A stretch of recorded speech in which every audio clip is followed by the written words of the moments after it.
The Boston Celtics hosted the Cleveland Cavaliers in what turned out to be a Boston three party, a Boston brick wall, and really at the end of the game, an epic nail biter. Do you think the Cavs, no longer being undefeated, are happy to have that monkey off their back?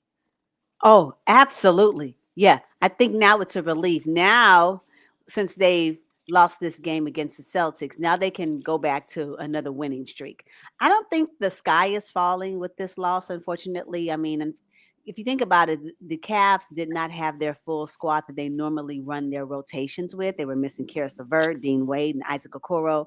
I think that played a huge factor in how they missed some of their assignments because they weren't there. Those players weren't there. And it almost seemed like Donovan Mitchell almost went back to ISO Donovan Mitchell just a Yep. little, just Mhm. a little. And I was like, oh, hopefully he just did that because he knew that Darius Garland didn't have it.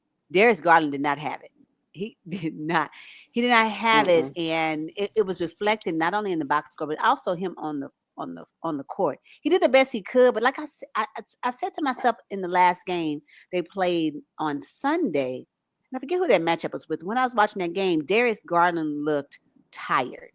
That he probably should have took him a break. He looked tired. So the fact that he did not perform his best in the game against the Celtics, I'm not surprised at that.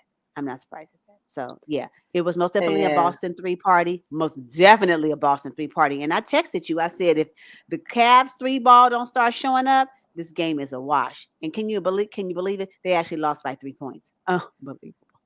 Yes, I noticed that too. I said, well, I guess we Donovan Mitchell decided to take things into his own hands because you're right. Garland did not have it.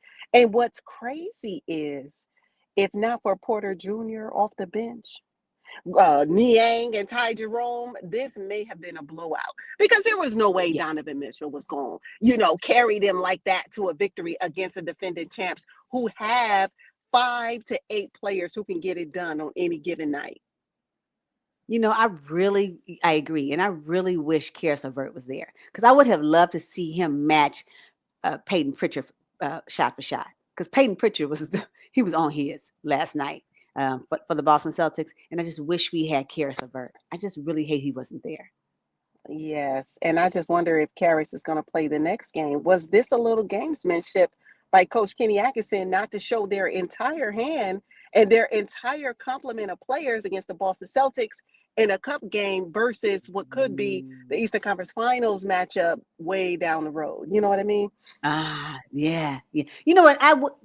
That's nice. I would say this: if the Cleveland Cavaliers are going to lose a game, I'm glad it was to the defending champions, right? And not to a team that's lesser in the standing. And we really know because at the end of the discussion, we'll be talking about how they lose to them, and that's not what this is. So losing your first game of the season to the Boston Celtics, I'm really okay with that. Yes, and what's really interesting is the Cavs were down by 21. But they came Mhm. back in the third quarter and got so close, but they never could take the lead. And shout out to the Boston Celtics for really remaining calm under pressure. They couldn't lose this game at home against a team that won 15 in a row. It was a Right. nationally televised game. Jason Tatum, he appeared to be looking for the referees to save him. And not just Jason Tatum. I noticed a couple of players who were looking for the refs to control the game. But I think the ref said, nope, we're swallowing our whistle. We are going to allow the playmakers to determine this game. Did you see that too, or was it just me? Yeah, no, no, no. I think so too. You know what though? In this game in particular, I said we really need to consider the discussion with Jason Tatum for MVP.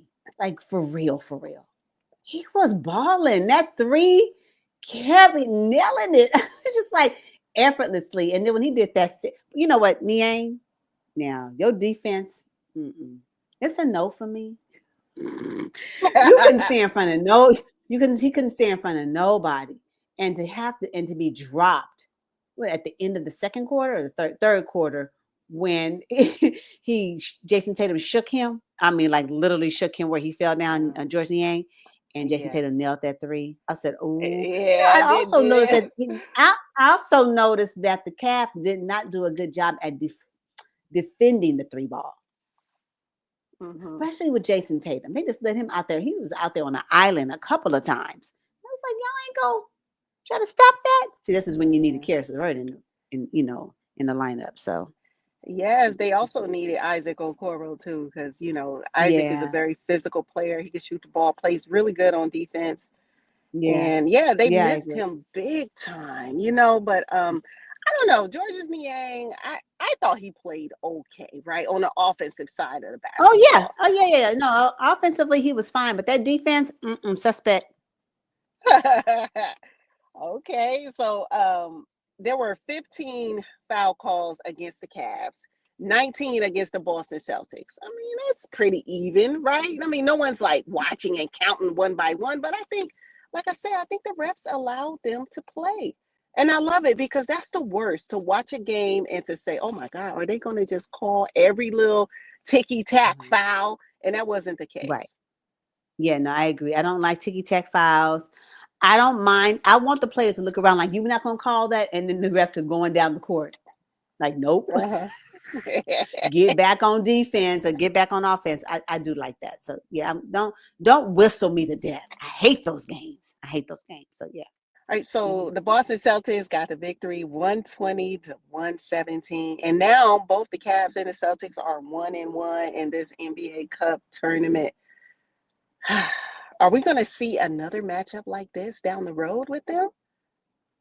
Yeah, I think their next matchup with them two. I don't know if it's not an NBA Cup game, but I want to say it's December 1st.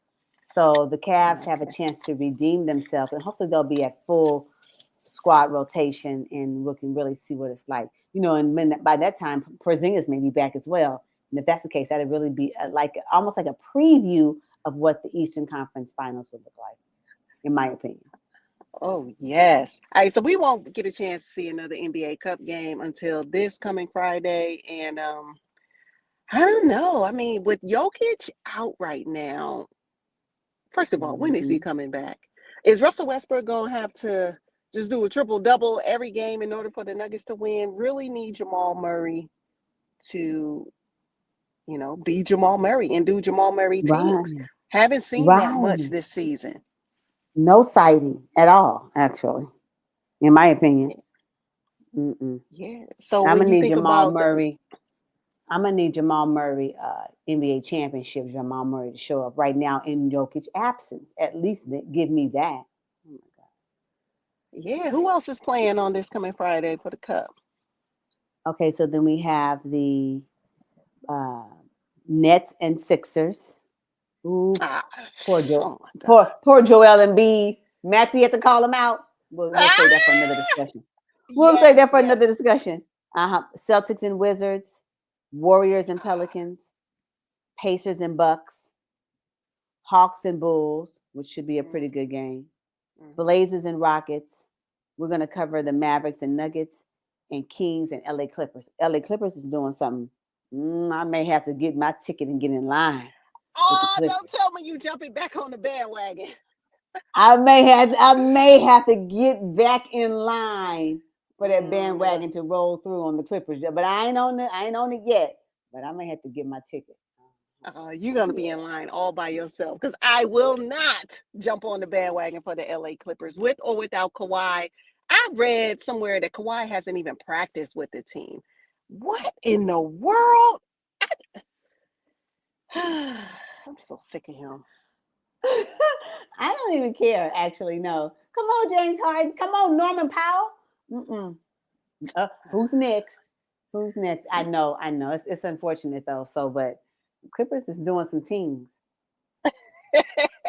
All right, so we'll check back in Friday for the Cup Mm, recap, and yeah, we'll see what happens. But hey, if Jokic right. don't come back, this we I don't know what to say. We'll find out on Friday.